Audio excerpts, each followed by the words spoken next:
അടുത്ത് വരുന്നതേ ഉള്ളൂ കേട്ടോ. ഞങ്ങൾ രാവിലെ തന്നെ എണീറ്റ് തോട്ടത്തിൽ റബ്ബർ വെട്ടാനായിട്ട് എത്തിയിരിക്കുകയാണ്. അപ്പം നമ്മൾ ഇന്നുള്ളത് പാലക്കാടാണ് കേട്ടോ, ചേട്ടൻ്റെ നാട്ടിൽ.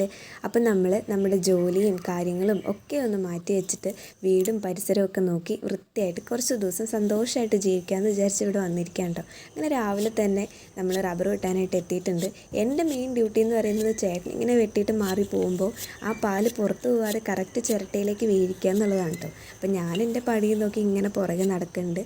പിന്നെ ഇങ്ങനെ തോട്ടത്തിൽ കൂടി ഓരോ കാഴ്ചകളും കണ്ട് നടക്കും. രാവിലെ എണീറ്റ് ഇങ്ങനെ പ്രകൃതി ഭംഗിയൊക്കെ ആസ്വദിച്ച് നടക്കുക എന്ന് പറയുന്നത് അതിൻ്റെ ഒരു ഫീല് വേറെ തന്നെയാണ് കേട്ടോ.